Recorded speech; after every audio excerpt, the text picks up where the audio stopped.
All right, what's up, everybody? We are back with another edition of Like Father, Like Daughter. As usual, I have Caitlin on the pod, and this time we are getting really crazy because we're going to bring in part of the Omaha crew, which, if anybody knows, that's the black sheep of the whole side of the family.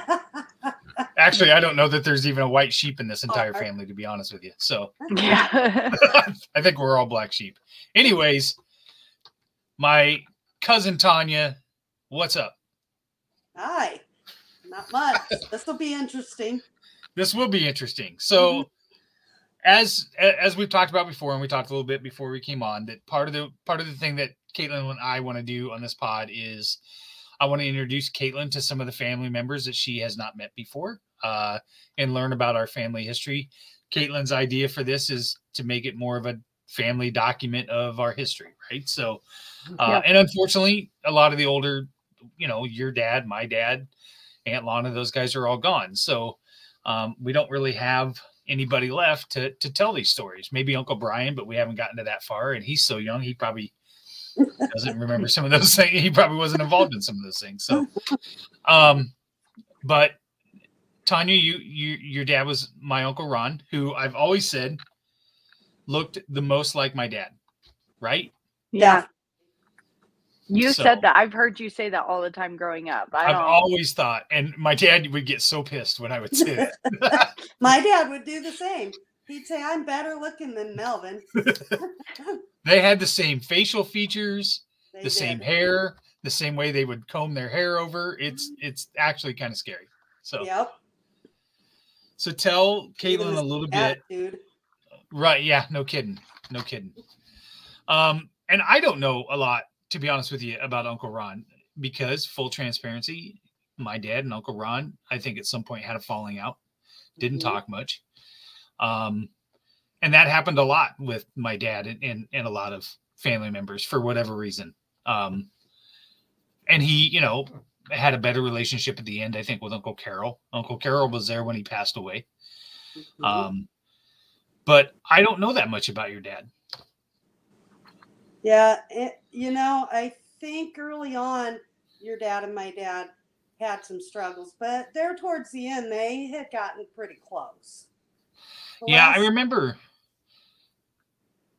at the end, I think we had met at Cuddy's. That was the first time I think I had ever spent any real time with him, was at Cuddy's campground, because Uncle Carol had a spot over there. Right. I think that your sister's probably... You're the youngest, right, Chris? I'm the baby. I'm the cute one. Yeah, exactly. I hope they're not listening. They don't. Nobody listens to this. I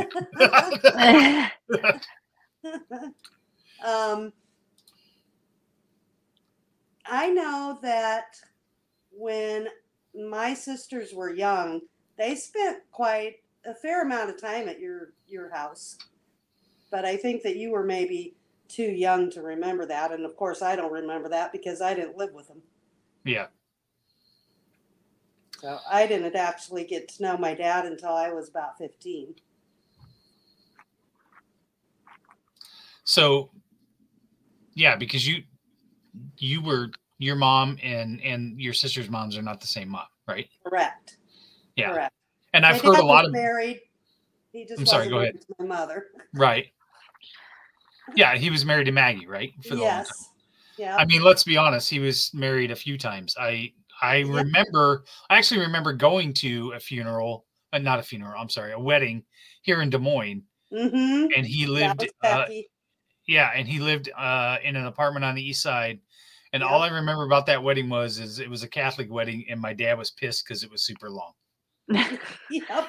He was pissed because it was a Catholic wedding and it was long. So maybe that's why he decided to pass away before mine. Mine was a Catholic wedding. He was like, I'm out on that deal. I'll watch it from upstairs. So exactly. Not sitting through that again. That's right. And your dad owned an appliance store, right? Uncle Ron owned an appliance store. Yep, he did, in North Omaha, in Florence. He had that for quite a while, didn't he? Yeah, he had a couple of different ones. He had one when I was little. I do remember meeting my dad a couple of times at Shipley Appliance, or I think it was Shipley Hydraulics then. And that was like 43rd and Redmond. And then he opened a shop in Florence. And that was the last one that he had for quite some time, yeah. Okay. So tell me some of your best memories of Uncle Ron. Probably, I'll tell you one of my first memories. Okay. As a teenager, I do remember, I have memories when I was very small. But my first memory as a teenager and going to see him on my own was my sister, Pam, who is my mother's daughter, lived maybe 3 or 4 blocks from my dad's store. She was married. Her son was just a baby, and he had chickenpox. So she wanted my mom to come babysit. Well, I skipped school and went with my mom because I had ulterior motives. So I can't believe that you would skip school. That does not seem in your wheelhouse. I know. Doesn't even seem to be, does it? Got caught every time, too. My dad knew everything. So I had walked down to my dad's shop, and Maggie was working. She was out front when I walked in, and my dad and Uncle Andy were in the back working. And I walked in. I did not even tell Maggie who I was. I just walked in the door. And she said, "Ron, your daughter's here." And he came out and knew who I was. And I hadn't seen him since, I don't know, had to be 4 or 5 years since I'd seen him at all, you know. So I really didn't know him very well growing up until I was 15. And then I moved in with him shortly after that. Really? So, yeah. What made you decide that? I didn't really have a choice. Okay. He had gotten kicked out of the place that we lived because my mother's husband got us kicked out. And so she called my dad and asked him if he would take me and Ronnie and let us stay with him for a while. And he said, "Yeah, they can come stay with me, but I don't promise that they're coming back to you." And we did not. Yeah. You know, then we just stayed with him until we were grown. And I remember him asking me when I was in high school, he's like, "Do you want me to change your name?" He's like, "Oh, never mind. You're already, you know, you're just going to change it in a few years anyways." But then he turned around and changed it to Shipley anyways. I want you to change it. That should be my name. Yeah, absolutely. You know? Even if I only have it for a year, that should be my name. So he did. But I can tell you that Missy and I would skip school. And every time we got busted, he knew everything. I don't know how they know. One. Like they did not need tracking cell phones back then to know that we were not where we were supposed to be. I don't know how they would know that, but they did. He knew everything. Dad was the same way. He did not get away with anything. No. Dad would almost like Dad knew that you had done something wrong, so he would just trick you into it, admitting it. Yep. It'd be like an interrogation.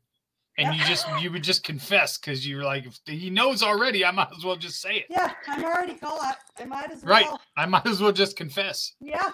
I'm thoroughly convinced he didn't. He just assumed that we were dicking around. So he was like, well, let's see if I can get him to admit something. Yep. That's also how he would guess Christmas presents.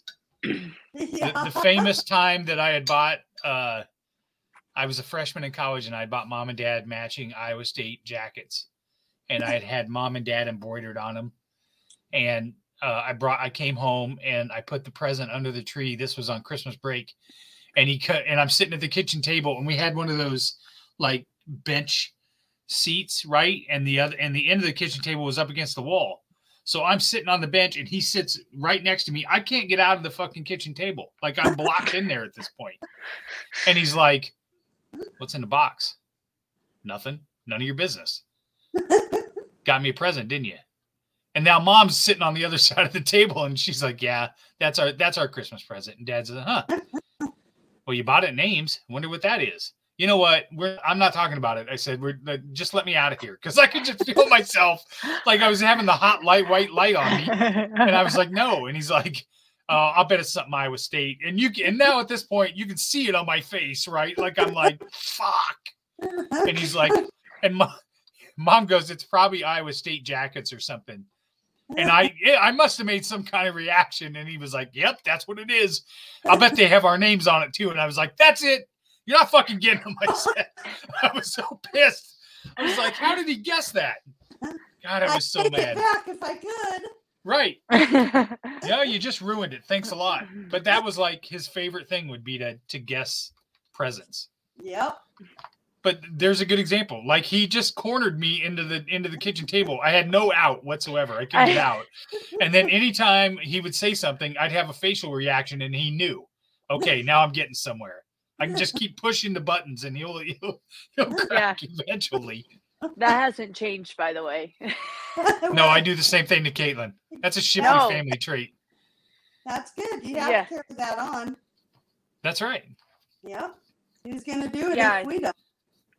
Yeah, I think you left out the part about the twinge of guilt, though, that Grandpa, because he would play on our kind hearts. He would play on your kind heart, and you would play on my kind heart. Yeah. He tried to do it to Tyler once and go, oh, guess Caitlin doesn't get to go to the fair, and she's like, wow, that sucks. Tyler was like, oh, that's her problem. Yeah. But you, Grandpa would use that guilt on you because it worked. Dad's famous line. Dad's famous line to me when I got kicked out of Iowa State was, I was waiting for it too, Tanya. I thought for sure he was going to tear me a fucking new one, and I was preparing to go in the house because I'd gotten removed for grades, and Dad had paid for every dime of my school out of his pocket. And so I was drinking and dicking around and not going to class, and so I come in and I sit down at the kitchen table, and I was like, I got removed for academic probation, and I was fucking waiting for it. And all of a sudden he just goes, I always thought it would be me that would disappoint you and not you the other way around. Oh, wow. Son of a bitch. Now I feel that's worse than taking a beating. Scream at me. I was like, hit me. I was like, I was devastated because I knew he had spent all that money and he was struggling to even pay that probably. Right. So yeah, Shipley family guilt is like a trait. Oh yeah. You know, when I first moved in with my dad, his favorite thing was always, you got a chip on your shoulder. Get this chip off your shoulder. I'm like, I don't. We did not get along for probably the first 3 or 4 months that I lived with him because he thought I had a chip on my shoulder, but I didn't. I just was trying to feel things out. I didn't know where I really belonged. You were a 15-year-old girl who got displaced. Right. And now I'm in this house with a million kids, and there was a lot of us. Paula still lived at home.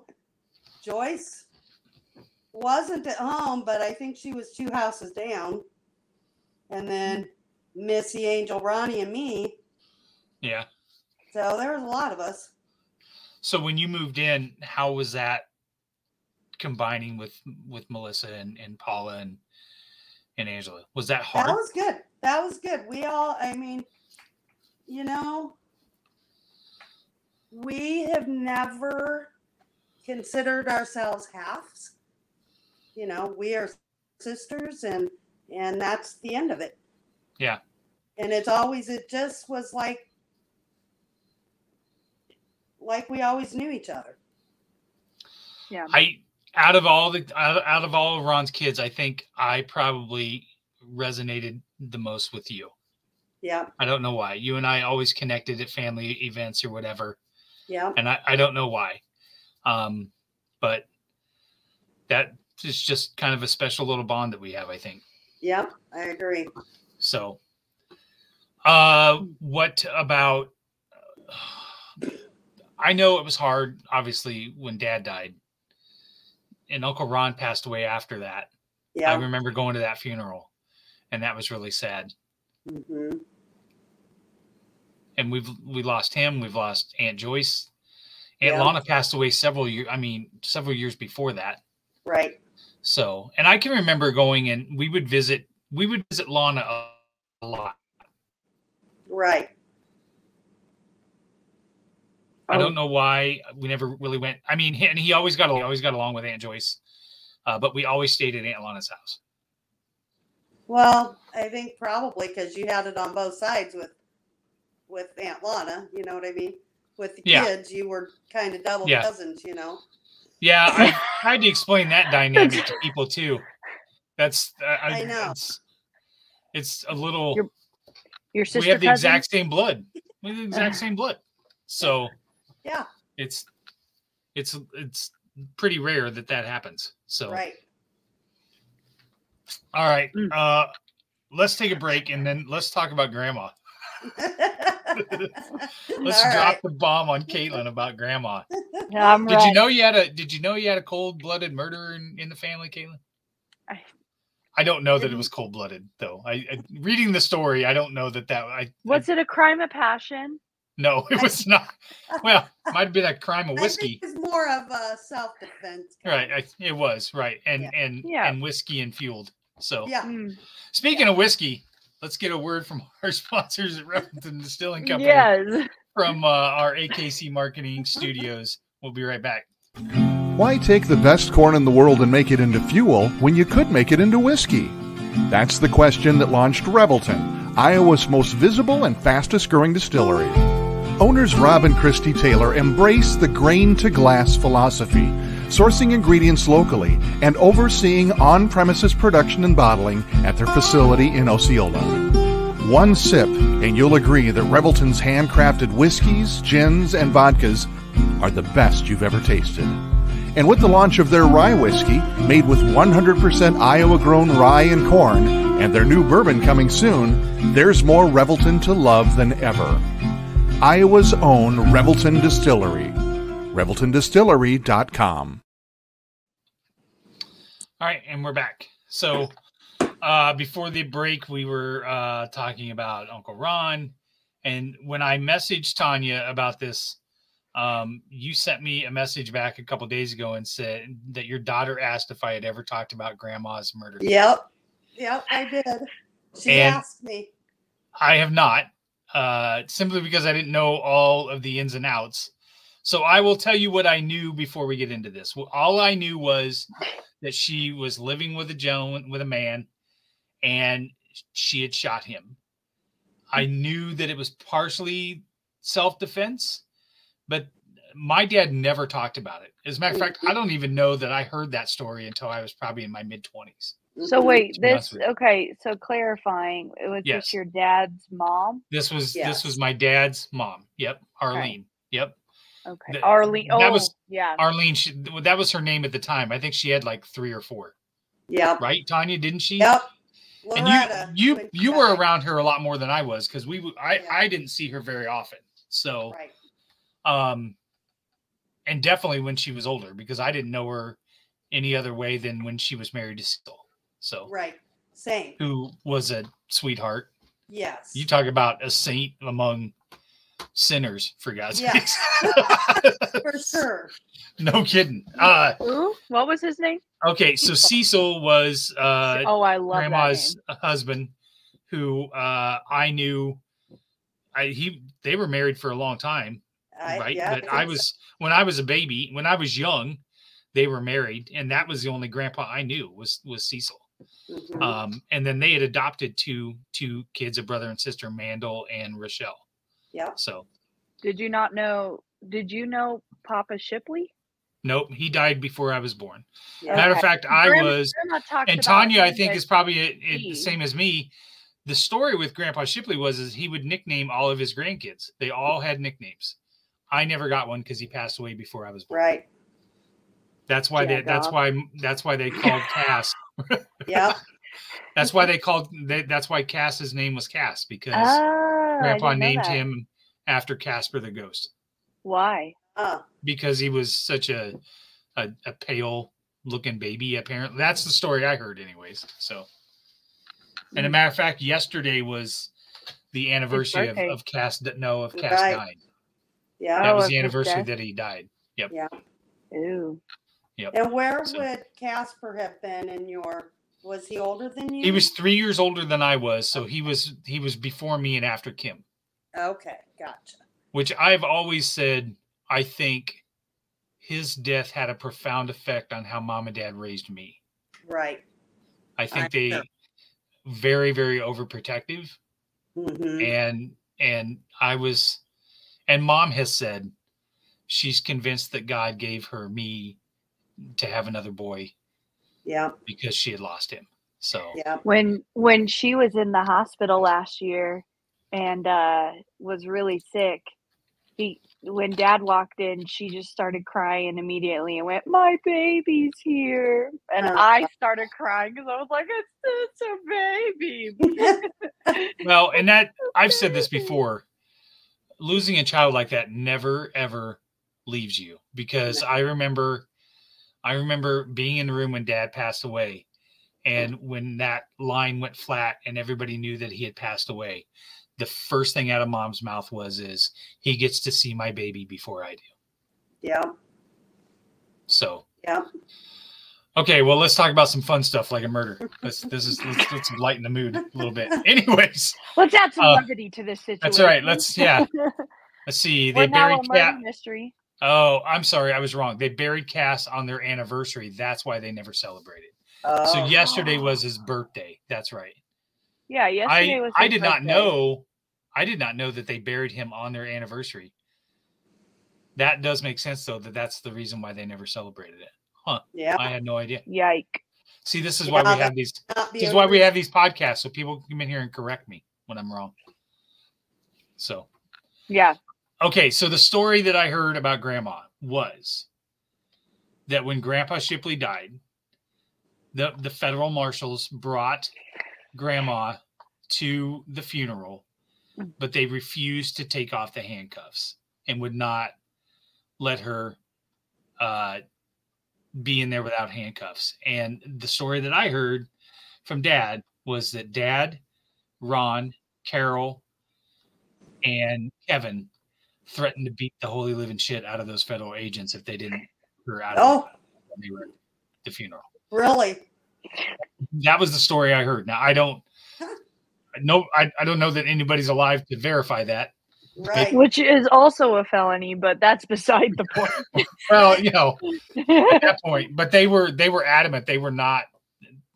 And those federal agents, according to Dad, relented and was like, "It's not worth it. We'll be right outside. It's not like she's going to go anywhere."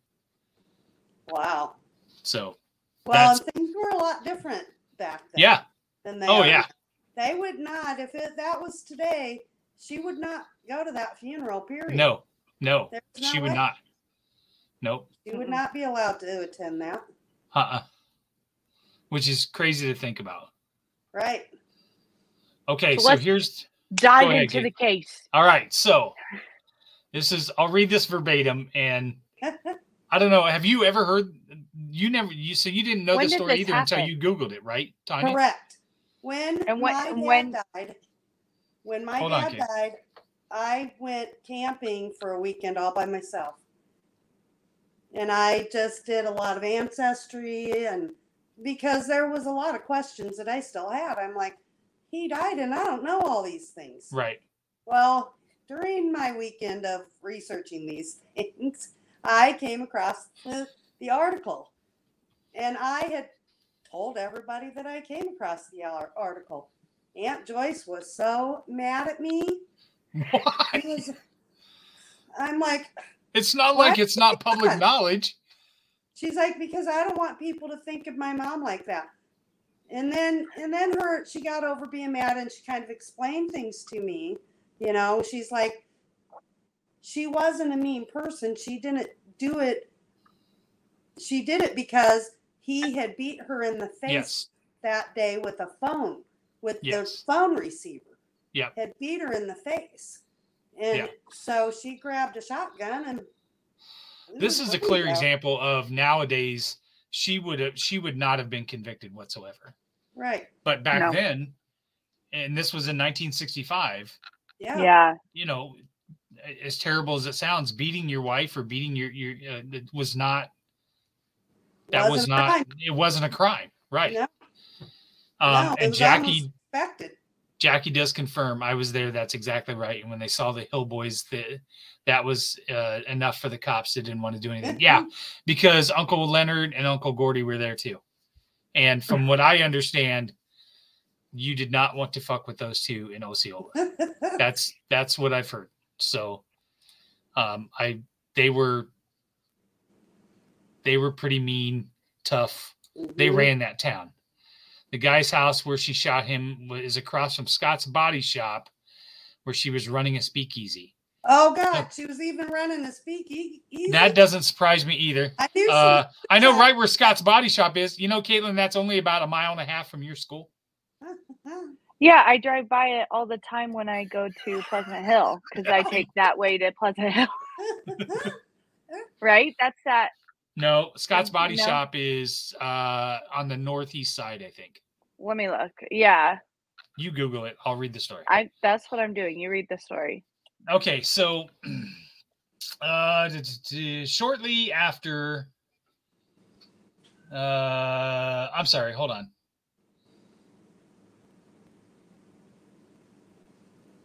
For many months prior to April 11th, 1965, the defendant, it's on Southeast 6 is what, so it's on the north side. That's where I drive by there all the time to get to Pleasant Hill. Yeah. Defendant and Ralph Stewart lived together without any pretense of being married. I love how this is written too, right? Like this is clearly taken from that exact time. Like she's a harlot. Yeah.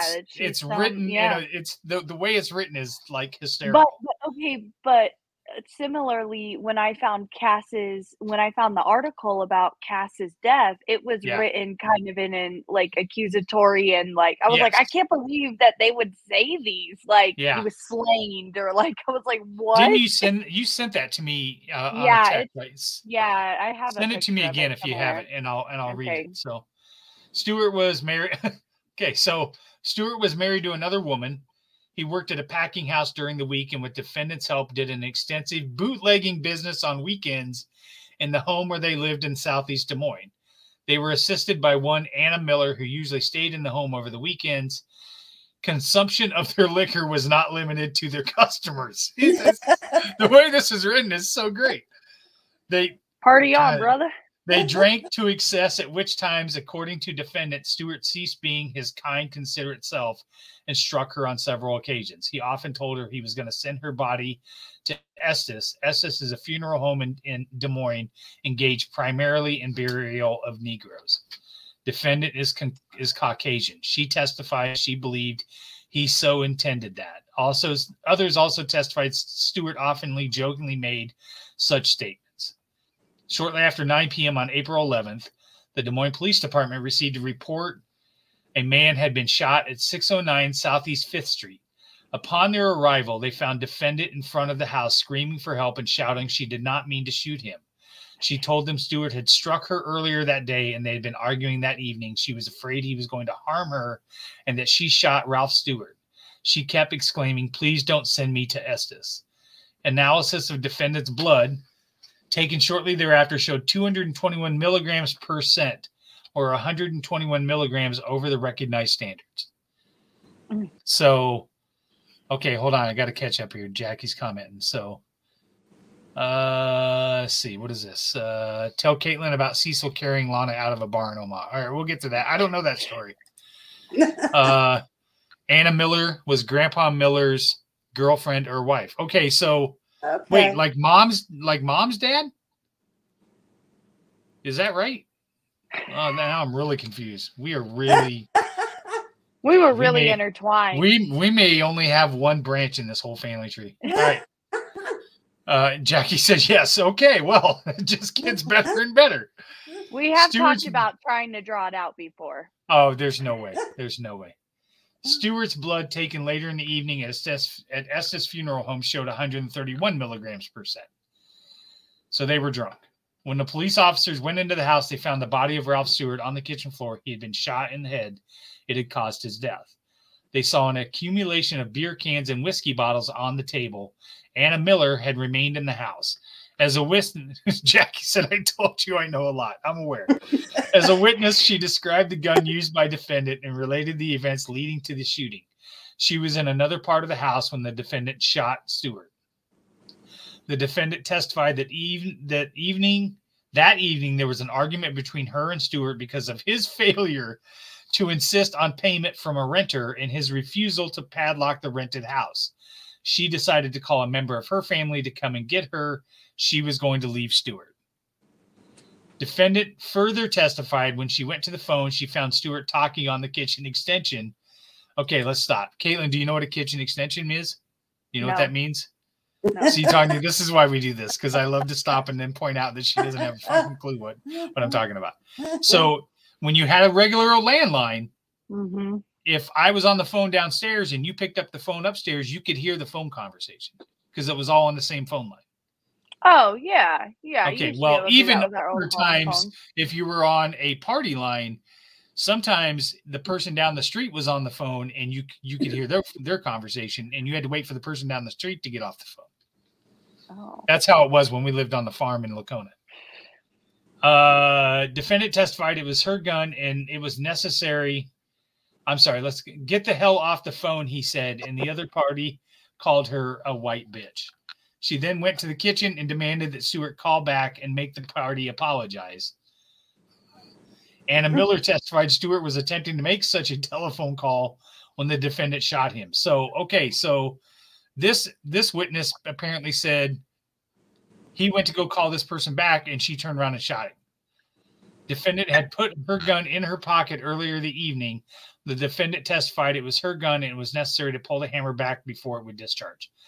So me with my $5 police degree tells me that testimony right there probably is what found her guilty. Right. Okay, but here, let me come in with some, how do we know that she wasn't traumatized by being hit by that phone receiver earlier? Of course she How was. did she not? No, but Of I'm course saying she that's was. exactly that's what they, like they didn't know about And that. now- That's so crazy right. to me that they wouldn't know about that. But like now that would be the biggest argument. How Right. would she not Now know that that's she not would have gonna a happen to defense her again? attorney Yeah. that would have testimony that she was traumatized and probably had PTSD and everything else. I'm Right. sure. By Right. the way, I found the wedding announcement for Ronald J. Shipley and Susanna K. Mikesell Oh, that yeah. I had sent, Yeah. where Oh, okay. where Melvin Shipley was the best man, and Yeah. Daryl Shipley Jr. And Yeah. and I found the article. The title of the article for Cass's death was "Plastic Bag Smothers Tot." Like you would never see a headline like that. No. Or All right, like you got to an resend article that to me. title. Resend that to Okay. me. All right. So, defendant on direct examination testified she walked into the kitchen, started to cry, and told Stewart she didn't deserve being called such a name.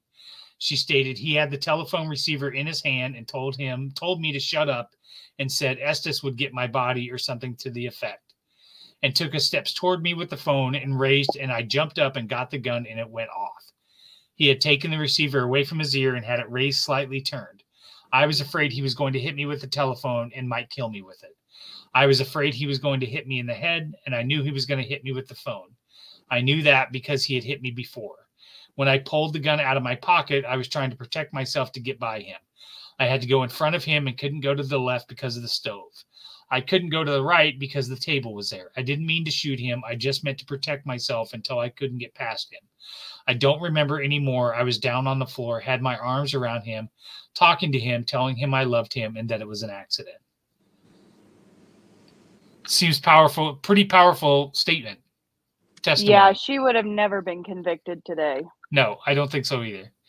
Also, you got to remember ballistics, trajectory, all that stuff is available now that they did not have in 1965. That's crazy. On cross-examination, the defendant testified, at the time I fired the shot, he was looking at me. I could not say I was directly in front of him, maybe just slightly to one. He was standing at the phone, did not have my hand on the gun when I went in the kitchen. I just pulled the gun automatically to protect myself. I never meant for that gun to go off. I didn't pull the trigger. It just went off. So that goes back to what the other witness said, who said you have to pull the hammer back to shoot it.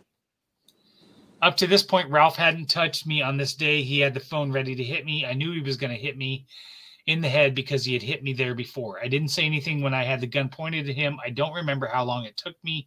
The time he took a step toward me to jump in, I pulled the gun from my pocket and pulled the trigger. It was all done in a matter of seconds. Yeah.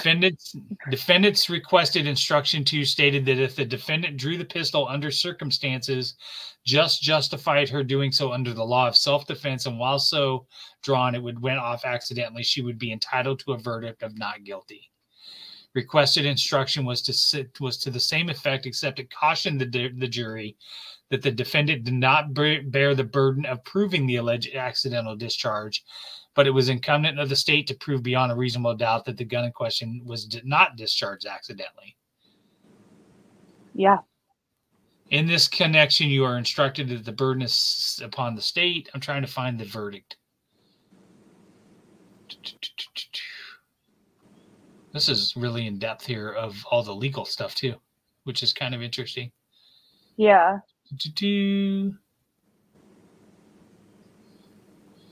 Well, it's really interesting to like hear old witness testimony too, and yeah, and they certainly they reference quite a other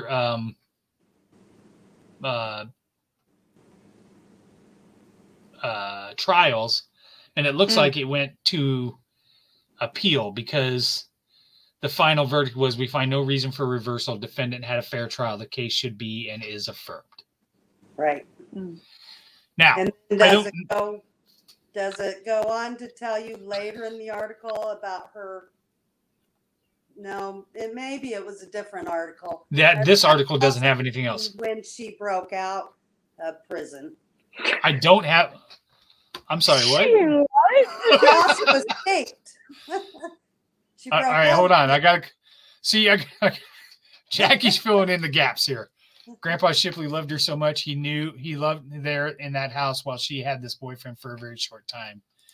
And at the time, they couldn't find the person who killed a little girl, and they interrogated her and said, if you tell us he killed and murdered that little girl, we can just close this case. And she refused because she knew that he didn't do it. Wow. Meaning Ralph? Yes, I'm assuming, that they wanted to pin it on Ralph. They wanted to pin it on Ralph. Well, that there just tells you how much you know what I gotta do. An accident and how true her story is. Right. Because if she really was looking for a way out of murder, she had it. She had it. Yep. You know what I got to do? I've got to call Sergeant Paul Parisic and see if he can pull the files on this. Oh my gosh! Yeah. So Tanya, I am really good friends with the public information officer here at the Des Moines Police Department. I'm thinking I gotta text him later. Jackie said she thinks the girl was Pamela Snow. So now I gotta Google that. Who is that?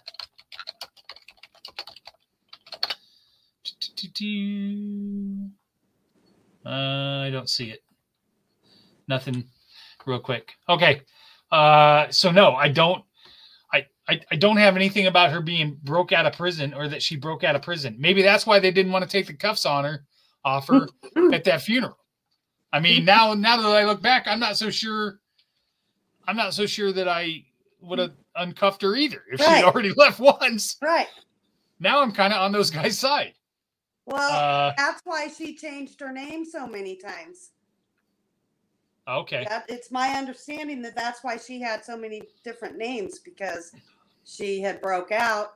And I don't know if she just broke out once or because I'm pretty sure she broke out once. They got her back in. And I think what I heard was there was a second time that she. How does she break out? How do you do that? I don't know. Her name was her name was Pamela Powers. Look at I just found her. She was 10. Okay, so I did find a photo of Grandma on a heritage website. I don't know if you can see it very well. Let me Yep. But that's her. Yep. And Arlene Pretty- Violet Oh, Shipley. yep. I've seen that Pretty picture in sure I Grandpa's added room. I put Yeah. that on there. Is that on Ancestry? It's on history.com, myheritage.com, Okay. which probably pulls from that. Uh-huh. So, yeah, had one brother, David Hill, married Daryl Fletcher Shipley. Daryl was born on in 1902. They had 6 children, Lana, Linda, and 4 other children that they didn't bother to name. That's nice. Yeah, right? Let's click on that link. Oh, yeah, I got to sign up for that. Then she married Cecil Belgrave, and she passed away in 1990. I remember when she passed away, I was at summer camp, and Mom and Dad had come to see me on Wednesday for summer camp and wanted to know if I wanted to leave so I could go to the funeral, and I told them no. I mean, I never got to go to camp, and Dad was like, it's fine if you don't want to go. It's not a big deal. Right. So, Jackie said they caught her and she was gone a long time, and they sent her to Rockwell City. I've got to call Paul and get all this information. I've got to know. He's got to have a way to figure it out. The person who was convicted of the girl of Pamela Powers, his name is Robert Anthony Williams. He had died in 2014. How did you find that? I looked up Pamela Powers, Des Moines, and Christmas Eve tragedy still haunts downtown YMCA. Yeah, I found the. No, that was 9 years ago, Caitlin. No, oh yeah, wait, Dad, Des Moines child killer. I'm sorry. Yeah, because it was about him dying. Here we go. Just an I found it. We are completely off the rails now. All right, I found this article. All right. See, this is what happens, Tanya. We go off a complete fucking tangent. Exactly. But tell me this isn't great. This is great stuff. Well, I mean, this is Girl great 10 stuff, abducted from reading. YMCA. It's really not great. Let's tone down our excitement. Correct. Here. I'm sorry. Right. I'm sorry. I feel bad. You're right. Okay, so Girl 10 is abducted from YMCA. Robert Anthony Williams. What? Said you have an ad going on your screen. That's fine. Was convicted of the Christmas Eve slaying of a young girl that shocked Des Moines area residents in 1968. Okay, well then that doesn't make any sense. If he died in 65. In I don't know. That's weird. Crazy. Okay. So the homework for this assignment is I have to call Paul Parizek and I have to get some case files pulled. Yep. Yeah. Details. Surely he's got to know. Surely he can have access to. I got a text. Hold on. I'm sure he has access to a lot of Shipley case files. Right. Crazy question. If I had a family member, what was that? 60 years ago? Yeah, 19. Can we look at your evidence archives from 1965, please? Under Shipley. Access Arlene Shipley. to any of those I'm files. sure there's still stuff. Yep. I said, hey, crazy question. If I had a family member 60 years ago commit a murder, would you have access to any of those files? Surely he will answer me back. Okay, so here's the article about Cass. Yeah, I can already tell how this is read is odd. Jackie said that's what Dad told her about the little girl. Maybe, I don't know. 2-year-old boy suffocated Tuesday at his home at 1200 East 37th Street when a plastic sack became wound around his head as he took an afternoon nap. Became wound around his head. Like that, first of all, makes it sound like somebody wound it around him. Dr. Leo Luca, Polk County medical examiner, said Melvin Shipley Jr., son of Mr. and Mrs. Melvin Shipley, was found dead at 5:45 p.m. on a bedroom floor where he had been sleeping. Lucas said the boy had been dead for 3 or 4 hours by the time the fire department rescue unit arrived. Police say they were called to the house originally to check on a report of a traffic accident, but found the child on the bedroom floor. The other members of the family were in other rooms of the house during the afternoon and did not notice the child. Dr. Luke had told police he pronounced the boy dead at the scene. The boy's father told police the plastic bag that had caused his son's death came from a laundry and was used for packaging laundered shirts. It was not known how the child became entangled in the bag. But Grandma has said that she always left the window open for him when he took naps, because it would, like, so he wouldn't get hot. And then the unfortunately, and blames herself because it was her bag, and which is, it's not her fault, because nobody, I think she had a dress or something that it was in new a bag. School clothes. Yeah, it was new school clothes that had just gotten laundered. Yep. So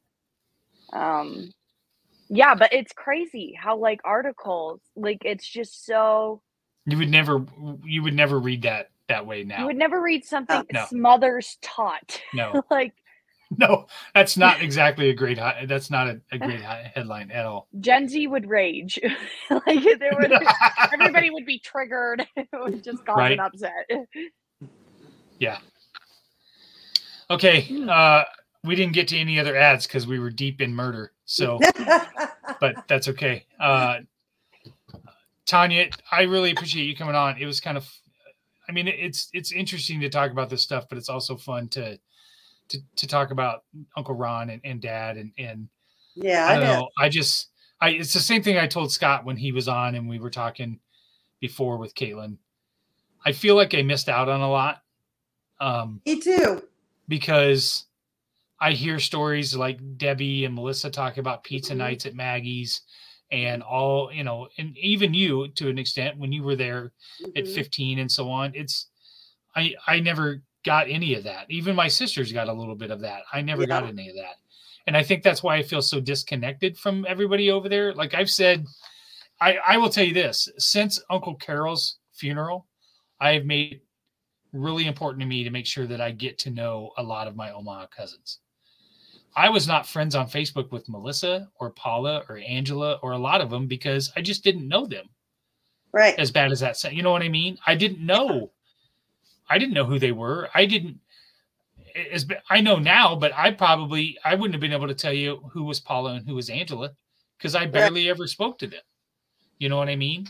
Right. And I think what really triggered it for me was at Uncle Carol's funeral, Melissa knew who I was and she came up and gave me a hug. Yep. And I was like, she doesn't even know me. Right. But she did. But she does. She knew everything about me. Right. Yeah. And at that point, I felt guilty because I didn't know anybody.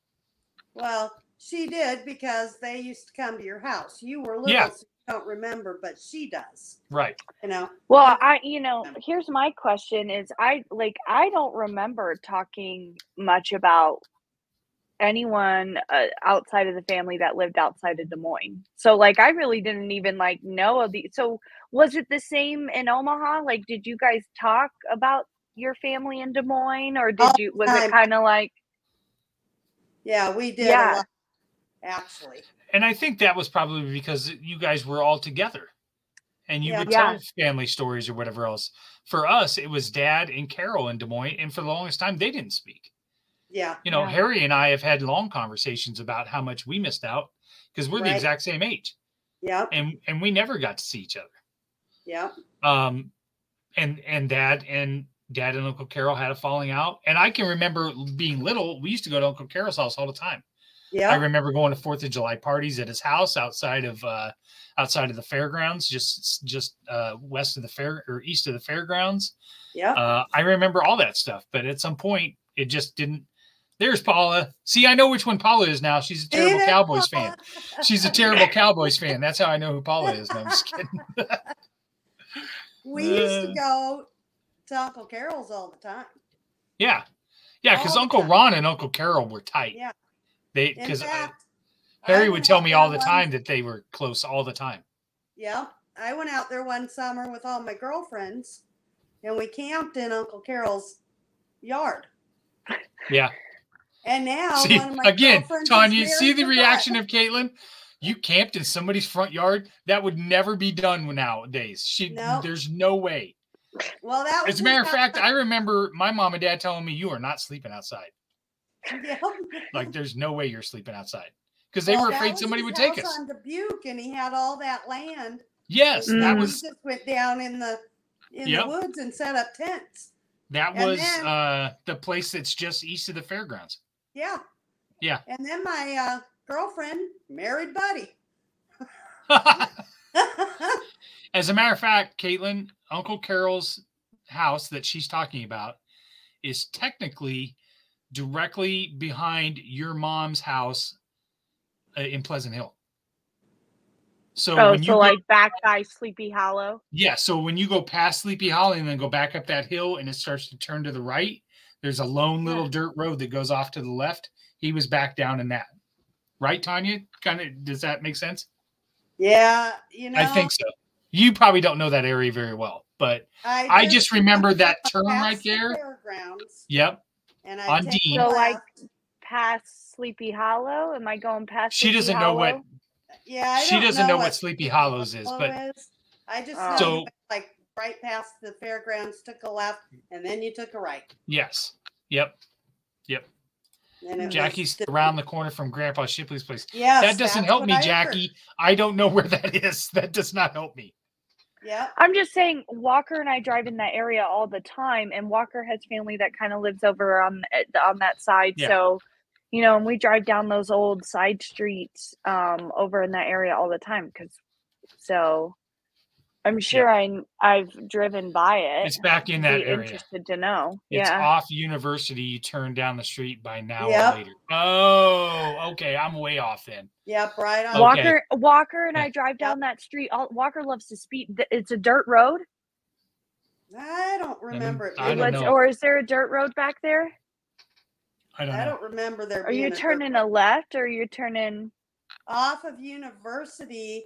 Like we're coming if you're from going the interstate, and you take a right.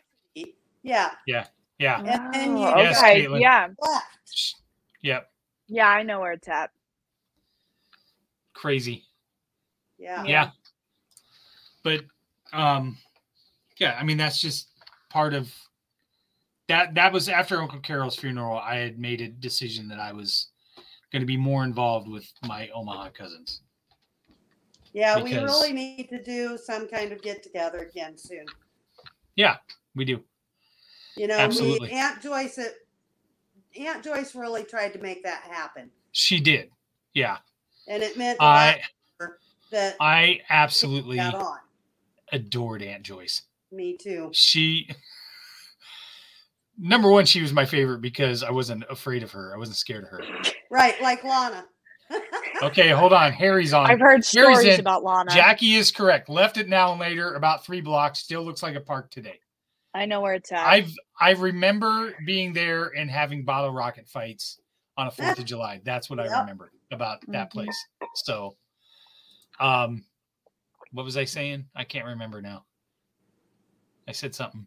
You were talking about Aunt Joyce being your favorite. Oh, yes. Aunt Joyce was scared of her like Lana. Because Lana would yell at my dad, and in my mind, Dad was the toughest person I knew, and she would yell and scream at him. And I was like, anybody that would yell and scream at my dad is somebody I am not fucking with. Right. And I used to be scared to death of her. Kind of like me with Aunt Jackie. I used to be scared to death of Aunt Jackie. The way, like, man, if she can talk to my dad like that, I don't know. No. Right. It's Lana you needed to be afraid of. I know, right? Exactly. Because she did not mess around. She did not mess around. There was no messing around around Aunt Lana. Weren't you? I'm pretty sure she was around one of your grandmas too. What? Weren't you afraid around one of your grandmas? Well, yeah, Grandma Shipley. Yeah, Grandma Shipley. You were afraid around her. The greatest story I have about Grandma Shipley is we went there, and Tanya, I'm sure you know, if you ate something there, you ate all of it. You did not put any of it back. Yep. If you took it, you were eating it. Yep. And I'll never forget, we were eating stew, and me and Mandel were in his room eating, and I was like, I am not eating this. And I remember Mandel going, just shut up and eat it. Just shut up and eat it. And I was like, I don't like it, and I am not eating it. So I walked back into the kitchen, and here's the difference for grandkids. I go, Grandma, I don't really like this.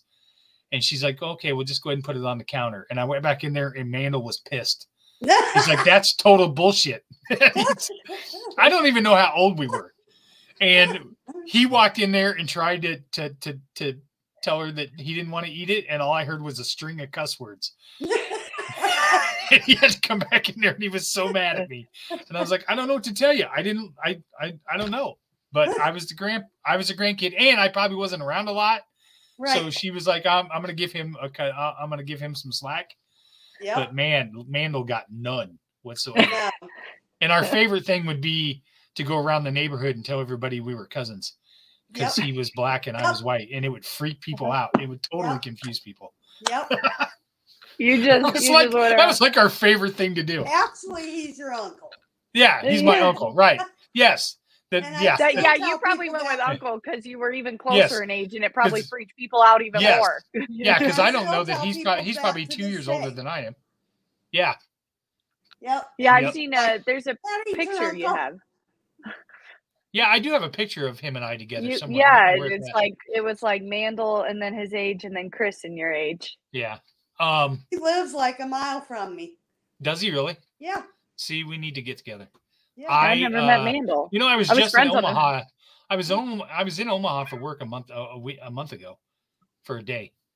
I had to go view a couple apartment complexes that we own. So, as a matter of fact, no, I probably shouldn't say it online. I'll tell you after the podcast. All right. But Aunt Joyce, I'll get back to Aunt Joyce and then we'll end this. Aunt Joyce, every single time I saw her, she would always remind me that I owed her a brand new car. Because when I was little, I promised her that when I grew up and got big and had a lot of money, I was buying Aunt Joyce a brand new car. Oh. And every time I saw her from then on, that was like her favorite thing to tell me. Just so you know, you owe me that new car. Okay, I have one really good Aunt Joyce story. Okay. So when my kids were little, my son Corey, she had bought him a birthday card. And she, signed it, Love, Aunt Joyce, or Auntie Joyce. Well, she didn't close the A, so it looked like a C. So he's like, who's Cunty Joyce? From that day on, oh man, he was always, until the day she died, she was always Cunty Joyce. And her and I would laugh about it all the time. Oh yeah, because I'm sure she got a kick out of that. Oh yeah, she thought that was the greatest thing ever. Well, and Caitlin, you know that Grandpa used to call Joyce and Lana the warthogs. So that was yes. Yeah. Which I can't imagine why Aunt Lana was mean to him then. Just right, because he was kind of a jerk. So yeah, warthog's kind of a mean thing to say, Melvin. I know, right? I know. Oh, all right. We're gonna get off here. Tanya, stick on here. I'll tell the story about about Omaha after I'm off the air and I can talk freely. So thanks everybody for listening. This is a really good episode. It documents a lot, and the best thing about it was to me was to talk about Aunt Joyce. So because I never get to hear enough stories about Aunt Joyce and Aunt Lana and Uncle Ron and everybody else. So now what we need to, we had a cousin show with Caitlin and her cousins. Now what we need to do is have one where we have Scott and you and Missy. Yeah, you and all Paula. Your first and second cousins. And all my first cousins, and then we can really talk some shit. Yeah. I'll just sit back That'd be perfect. I'll just sit back and turn the mics on and let it go. So it's like a virtual family reunion. It'll be a virtual family. It's like 2020. Everybody's on Zoom. Right. That's right. All right. Okay, everybody. Thanks for listening. Really appreciate it. Go ahead and check out the rest of the podcast on the Three Beers Media Network. Our Revelton Distilling Company is releasing their bourbon Saturday. I might have a sneaky way to get in early, but that's just between me and Rob. So anyways, everybody else, have a great night.